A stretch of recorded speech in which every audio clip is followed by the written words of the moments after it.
السلام علیکم. نظام الدین از دیئر ونس اگین. اللہ آپ سب کو اپنی حفظ و امان میں رکھے، آپ کو خوش رکھے. مائی ڈیئرس، ہفتے والے دن سیٹرڈے کو انسٹیٹیوٹ آف انجینئرس پاکستان میں میری ایک پریزنٹیشنس تھی جو ویبنار کے تھرو وہ کرواتے ہیں، جس میں انجینئرس کو CPT کے پوائنٹس ملتے ہیں. تو انہوں نے ہیلتھ سیفٹی کے حوالے سے مجھے ٹاپک دیا تھا organisational safety culture. If you can't measure you can't improve. تو ٹاپک یہ تھا کہ اگر کسی چیز کو آرگنائزیشن سیفٹی کلچر کو آپ میجر نہیں کریں گے تو آپ امپروو بھی نہیں کریں گے. تو تقریباً 1.5 گھنٹے کا 2 گھنٹے کا ایک پریزنٹیشنس تھی. میری پریزنٹیشن دینے کے بعد جب سوالات اور جوابات کا سیشن آ گیا تو وہاں پر موسٹلی لوگوں نے جو ہے نا، کیونکہ میرے ولاگس دیکھنے والے کچھ لوگ تھے، انہوں نے موسٹلی کوشچنس جو ہے اسٹریس کے اوپر اور انزائٹی کے اوپر اور اسٹریس مینجمنٹ کے اوپر سوالات کیے. تو ایک بندے نے سوال بڑا اچھا سا کیا. اس نے کہا کہ حضرت آپ صرف ہمیں یہ بتا دیں. وہ میرے خیال میں کوئی نیول اکیڈمی کے پرنسپل سے اور ریٹائرڈ کموڈور تھے ایک نیوی کی. انہوں نے کہا کہ ریزنس کیا ہے آج کل کے دور میں ہم سب کے سب موسٹلی اسٹریس میں چل رہے ہوتے ہیں، جبکہ پرانے دنوں میں ایسا نہیں ہوا کرتا تھا. تو میں نے اس کو ایک سادہ سا مثال دے دیا. میں نے کہا کہ پرانے دور میں ہماری جو اسٹریس ہوتی تھی وہ اماں اور ابا کے چپل تھراپی سے وہ اسٹریس ہمارا ٹھیک ہو جاتا تھا. جب اماں چپل اٹھا دیتی یا ابا چپل اٹھا دیتا، سب اسٹریسز ہمارے دور ہو جاتے اور ہم ایسے سیدھے ہو جاتے تھے، بالکل فٹافٹ ہر کام کرنے لگ جاتے تھے.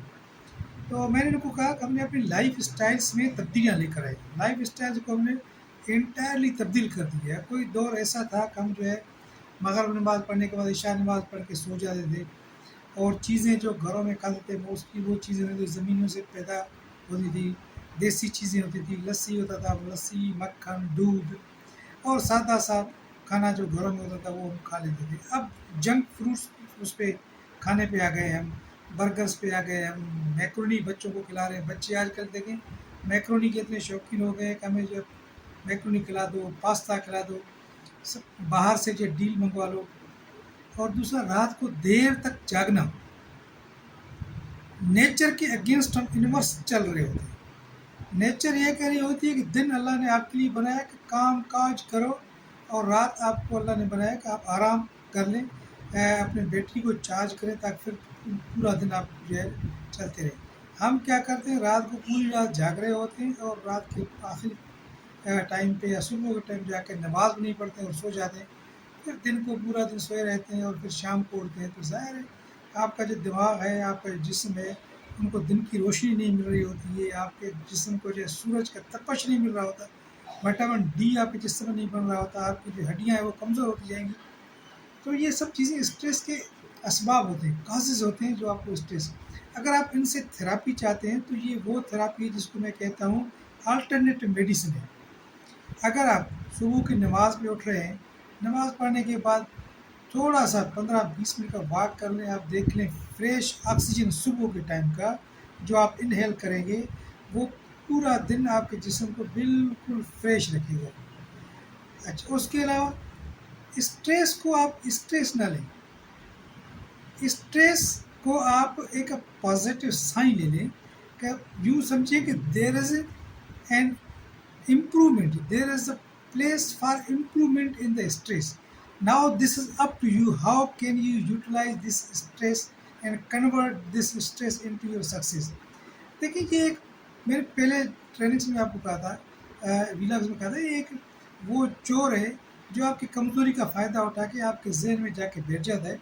پھر آپ کی جو کنجی آپ کے ذہن کے اپنے پاس نہیں ہوتی، وہ اسی کے پاس ہے. وہ آپ کو جس طرح سے جی چاہتا ہے اس کا وہ آپ کو گھماتا رہتا ہے. آپ کے کان میں وہ وسپرنگ کرے گا، دیکھیں یہ کام آپ نہیں کر سکتے، اگر آپ کریں گے تو لوگ کیا کہیں گے، اس لیے اس سے تھوڑا سا دور بھاگیں. اس طرح کے وسوس سے ہمارے ذہنوں میں یہ اسٹریس پیدا کرتا رہتا ہے.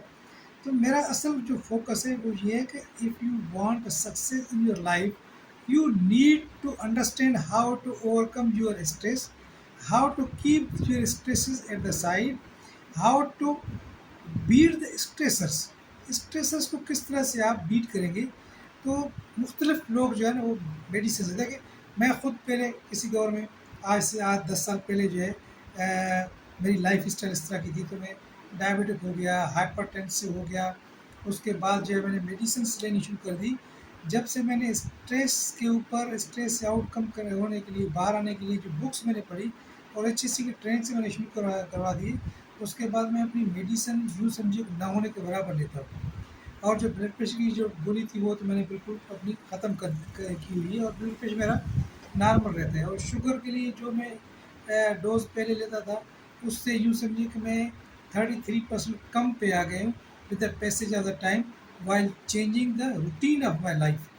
واک کرتا ہوں، شام کو آفس سے آ گیا، نکل کر جاتا ہوں واک کے لیے، واک کر کے واپس آتا ہوں 1 گھنٹے کا، نماز پڑھی، کھانا کھایا، تھوڑا سا 10-15 منٹ یا چہل قدمی کرنے کے بعد سو جاتا ہوں. اور پھر اٹھتا ہوں جا کے رات کے 3 بجے کے قریب، 3 بجے کے قریب اٹھنے کے بعد پھر اللہ نے یہ توفیق دے دی کہ تہجد کی نماز پڑھ لیتا ہوں. اس کے بعد جو ہے تھوڑا سا ذکر و فکر جو انسان کو اللہ نے پیدا کر دی ہے اس لیے کہ بھائی انسان کو صرف اور صرف عبادت کے لیے پیدا کیا ہے، تو عبادت کر لے. اس کے ساتھ ساتھ یہ نہیں کہ پورا دن آپ سب چیزیں چھوڑ کے عبادت کے پیچھے لگ جائیں، مگر یہ دنیا داری بھی کرنی ہے.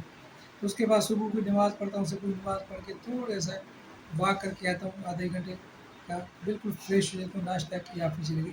تو آج کا میں ایک ایگزامپل آپ کو دے دوں کہ آج میں اپنی آفس میں بڑے باسز کے ساتھ بیٹھا ہوا تھا. تو وہاں جو میرے سے زیادہ بڑا ایک باس ہے، تو وہ ایک مرتبہ پہلے بھی میرے پاس اس نے میرے اوپر شاؤٹنگ کی تھی، میں آرام سے سن رہا تھا.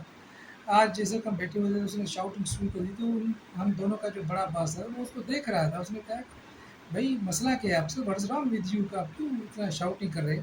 تو اصل شاؤٹنگ کا مقصد ہے وہ اسٹریس میں آ گیا تھا، اور اسٹریس نے اس کے اوپر اتنا کنٹرول کر دیا تھا وہ آپ پہ سے باہر ہو گیا. اور اسٹریس ہی اسی کو جسٹ لائک اینٹیسیڈنٹ جو ہے وہ چابی گھما دیا اس نے، اس کے اوپر وہ جو ہے بولنا شروع کر دیا، وہ چیخنا شروع کر دیا. اور اس کے بعد جو ہے وہ بیٹھ نہیں سکا، اور بیٹھنے کے لیے تڑپ رہا تھا، بس بیٹھ نہیں پا رہا تھا، اور بھاگ کے نکل کے چلا گیا. تو اسٹریس آپ اوور کم کر سکتے ہیں آسانی سے، اس سے کوئی مسئلہ نہیں. You don't need the any medicine. اگر آپ میڈیسنس پہ آپ چل رہے ہیں تو میڈیسن سے آپ آہستہ آہستہ پیچھے کی طرف آ جائیں گے. دیکھیں ایکسرسائز کر لیں، صبح آپ جب آپ واک کر رہے ہیں تو ایک لمبا سا سانس لے لیں، اس سانس کے بعد تھوڑا سا اور اس کو لمبا کر کے آہستہ آہستہ ایکزیل کر کے باہر نکالیں سانس. 5-6-7 مرتبہ کر لیں، آپ دیکھیں کس طرح سے آپ ریلیکس ہو رہے ہوتے ہیں. اگر آپ لیٹے ہوئے ایکسرسائز کرنا چاہتے ہیں تو آپ میرے خیال میں 1 منٹ یا 2 منٹ کے لیے اپنے جو سیدھے ہو کے پاؤں کو زمین سے تھوڑا سا آدھا فٹ یا 6 انچ یا 8 انچ اوپر کر لیں. کوشش کریں ان کو ہولڈ کریں 1 منٹ 2 منٹ 3 منٹ جتنا ہولڈ کر سکتے ہیں کر لیں. اس کے بعد دیوار کے ساتھ ہاتھ لگا کے اپنی جو ہے پیٹھ لگا کے اپنے ہاتھوں کو بالکل آپ دیوار کے ساتھ اوپر جتنا ہو سکے آپ لے جائیں. لے جانے کے بعد آپ کو اندازہ ہو جائے گا کتنی آپ جسم میں ریلیکسیشن ہوگی. اپنے جو کاندھے ہیں ان کو آپ 5-10 دفعہ اس طرح سے موومنٹ کروا لیں، تو آپ اس طرح سے فریش ہو جائیں گے. پورا دن آپ کو ایسے گزرے گا پتہ نہیں چلے گا. تو try to come out from the medicines. آپ میڈیسن فری ٹریٹمنٹ اپنا خود کریں، لائف اسٹائل کو تھوڑا سا چینج کریں، تو آپ اسٹریس سے باہر آ جائیں گے. آپ ذہن میں ایک مرتبہ یہ سمجھ لیں کہ بھائی اگر اسٹریس میں لے لوں گا تو ہوگا کیا، then what is the solution. At least the solution in your mind comes. بھائی اسٹریس کو ختم کر دو. جب اسٹریس کو ختم کرنا ہی آپ کا سلیوشن ہے تو آپ اس کو لے کیوں رہے پھر. تو اصل مسئلہ یہ ہے وہ جو چور ذہن میں آسانی سے گھس جاتا ہے. آپ کے جو ہے گھر کی چار دیواری اتنی کمزور ہے، آپ کا ذہن اتنا کمزور ہے جس کے اندر وہ ذہن کی جو چار دیواری جس کے اندر وہ گھس کے بیٹھ جاتا ہے. پھر آپ کو اپنی مرضی سے ٹویسٹ کرتا ہے. چابی اس کے پاس ہے، بٹن اس کے پاس ہے، ریڈیو والی بینڈ اس کے پاس ہے، بینڈ والیوم تیز کرے والیوم کم کرے. تو اس سے اوور کم کرنے کا آسان سے طریقہ اسٹریس لینا. سمپل کھاتے کھا لیں، جنک فوڈ سے اوائڈ کر لیں، میٹھے سے اوائڈ کر لیں. میٹھا اتنا نہ کھائیں. میٹھا ضروری ہے، اس میں کاربوہائیڈریٹ سے آپ کے ذہن کو فریش کرنے کے لیے وہ بھی ضروری ہے، مگر ایک اعتدال سے. غصہ کبھی نہ کریں، گڈ لسنر بنیں. پہلے سنیں اچھی طرح سے، اس کے بعد آپ بولیں. اور یہ بھی یاد رکھیں کہ قبرستان والی خاموشی نہیں چاہیے آپ کو. اللہ کے رسول نے حضرت علی کا قول ہے کہ انسان کا جو ٹیلنٹ ہے وہ اس کے زبان کے نیچے ہے. جب بھی بولیں اچھا بولیں اور اچھے لوگوں کی صحبت میں بیٹھا کریں، تو انشاءاللہ آپ اسٹریس سے باہر نکلیں گے اور اسٹریس کو بیٹ کرنے کا آپ کے پاس ڈھنگ آ جائے گا. اس کے علاوہ آخر میں آپ کو یہ کہوں گا کہ میرے اس چینل کو آپ سبسکرائب کریں، لائک کریں اور شیئر کریں۔ میں کوئی شوق نہیں ہے مجھے اس طرح کے چینل چلانے کا، مگر یہ ہے کہ جو میرے پاس نالج ہے یہ اس کو میں صدقہ خیر سمجھ کے لوگوں کو ڈسٹریبیوٹ کرتا ہوں۔ اگر میری بتائی ہوئی چیز سے کسی کو کوئی فائدہ پہنچ جاتا ہے، اگر کسی کی نالج میں کوئی اضافہ ہو جاتا ہے تو اس میں میرا ہی بھلا ہے۔ میں بھی اسی بہانے اپنے اولڈ نالج کو ریفریش کرتا ہوں۔ جیسے میں نے آپ کو کہا کہ میں نے اسٹیفن کووی کی بک 7 habits of a successful person کا آپ کو مثال دیا، اس لیے دوسرے جو گورے رائٹرس سے ان کو مثال دی۔ تو اگلی بار میں کوشش کروں گا کہ سنت نبوی سے آپ کو اسٹریس مینیج کرنے کا طریقہ بتاؤں۔ میری موسٹلی جو لیکچرس ہوں وہ اسٹریس کے اوپر ہوئے، آرگنائزیشن سیفٹی کلچر کے اوپر جو انسٹیٹیوٹ آف انجینئرس پاکستان جہاں بڑے بڑے انجینئرس پروفیسرس اور retired P H D holders لوگ بیٹھے ہوئے تھے، ان کے ساتھ جب میں نے انٹریکٹ کیا 1.5-2 گھنٹے کا جو سیشن تھا ہفتے والے دن، اسی میں موسٹلی ہم گھوم کر کے اسی چیز پہ آ گئے کہ organisational safety culture can not be possible without a proper study, جس میں ہم یہ کر لیں کہ اسٹریس سے کس طرح سے لوگوں کو نکالیں۔ جب تک لوگ اسٹریس سے نہیں نکلیں گے وہ باسنگ والا طریقہ ہوگا، باس آ گیا اٹھ کے کھڑا ہو گیا، سر سر کیا حال ہے، سر کیا حال ہے، باس چلا گیا دل میں کہہ دیا اللہ نے جان چھڑایا اس سے۔ مگر ایسا نہیں ہونا چاہیے، آپ کے باسز کو آپ کا فرینڈس ہونا چاہیے۔ اپنے ایسے باسز بھی دیکھیں، ایسے مینیجنگ ڈائریکٹرز دیکھیں، سی ای اوز دیکھیں جو لوگوں کے ساتھ بیٹھ کے ان کے ساتھ کھانا کھاتے تھے، لوگ بول پڑتے تھے، اپنے مسئلے مسائل ان کے ساتھ شیئر کرتے تھے۔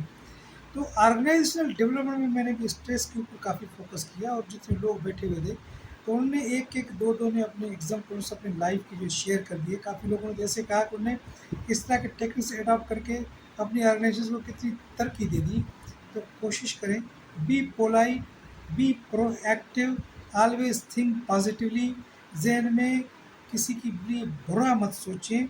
میں دیکھیں ایک مثال دیتا ہوں، میرے پاس کچھ لوگ ہیں جن کو اوور ٹائم دینا پڑتا ہے مہینے کے آخر میں، تو 1 گھنٹے ایک بندہ جس طرح کا وہ کام زیادہ کرتا ہے اس کو زیادہ اوور ٹائم ہم دیتے ہیں، کیونکہ وہ تھرڈ پارٹی پہ کام کر رہے ہوتے ہیں، ان کے کنفرم جاب نہیں ہے۔ تو دوسروں کو جو ہے نا اس کی کوشش تھی مجھے اگر آپ 100 گھنٹے دے رہے ہیں 80 گھنٹے دے رہے ہیں، دوسروں کو 50 دے دیں۔ تو میں نے ان کو کہا بھائی آپ کے 80 یا 100 جو آپ کی ڈیمانڈ ہے اتنے آورس آپ کو مل رہے ہیں مہینے کے، باقیوں کو اگر آپ سے میں 5 یا 6 گھنٹے کم کر کے دے دوں تو آپ کو نقصان کیا ہے اس میں؟ بس وہ اس کی انا جو ذہن میں چیز بیٹھی ہوئی ہے نہیں، ان کو کم ملنا چاہیے۔ میں نے کہا ان کے کم ملنے سے آپ کو کوئی فائدہ ہوگا؟ تو کہہ رہا ہے نہیں سر نہیں ہوگا۔ میں نے کہا اس کو زیادہ ملنے سے آپ کو کوئی فائدہ یا نقصان ہوگا؟ کوئی نقصان نہیں ہوگا۔ میں نے کہا جب آپ کا کوئی نقصان نہیں ہے تو پھر آپ اس طرح کی چیزیں اپنے مائنڈ میں نہ رکھیں، پرو ایکٹیولی سوچیں۔ جب تک پرو ایکٹیولی نہیں سوچیں گے تب تک آپ دوسروں کا بھلا نہیں کریں گے، اس لیے انسان کا بھلا سوچیں، انسان کے ساتھ بھلائی کریں، اسی میں آپ کی کامیابی ہے۔ یقین کریں آپ اسٹریس فری ہو جائیں گے، پورے اپنے جسم میں آپ ایسے محسوس کریں گے کہ جیسے جسم پہ کوئی وزن ہی نہیں ہے، کوئی بیماری نہیں ہے، میں بالکل فریش ہوں، اور ہر ٹائم آپ کے ذہن پہ آپ کے منہ پہ خود بخود مسکراہٹ آ جائے گی۔ تو میں نے اس دن جب ٹریننگ اپنی شروع کر دی تو میں نے ان کو وہ منی بیگم کا جو ہے ایک کی غزل ہے، وہ کہتی ہے کہ ایک بار مسکرا دو۔ تو میں نے جب ان کو کہا کہ بھائی آپ یہاں پہ بیٹھے ہوئے ہیں تو کم از کم یار ایک بار مسکراہٹ دو، تو جب مسکراہٹ ان کے چہروں پہ آ گیا تو میں نے دیکھا کہ میں نے 1.5 گھنٹے کا جو سیشن ان کو دیا وہ ایسا سیشن تھا، انٹریکٹیو سیشن تھا۔ 1.5 گھنٹہ ایسے گزرا کہ بعد میں کہتے کہ سر ہمیں پتہ ہی نہیں چلا کہ 1.5 گھنٹہ کیسے ہمارا گزر گیا، 2 گھنٹے کیسے گزر گئے۔ تو always think positive, be proactive, try to prove yourself beneficial for the others, دوسروں کو فائدہ دیں، اللہ آپ کا ہی فائدہ کرے گا۔ Thank you very much. میرے ٹریننگ چینل کو سبسکرائب کیجیے گا اور شیئر کیجیے گا، اس سے میرا بھلا ہوگا، آپ کا بھلا ہوگا۔ ہو سکتا ہے جس کی وجہ سے میں یہ ویلا کر رہا ہوں کسی ایک نیک مقصد کے لیے ان کا بھی بھلا ہو جائے۔ تو بتانے کی ضرورت نہیں ہے کہ نیکی نہیں بتانی چاہیے، وہ کہتے ہیں کہ اس کو چھپا کے رکھو، تو کسی کی بھلائی کے لیے میں کر رہا ہوں، اللہ اس کا بھلا کرے گا۔ تو آپ کی بڑی بڑی مہربانی، اللہ آپ کو خوش رکھے، اپنی حفظان میں رکھے۔ اللہ حافظ۔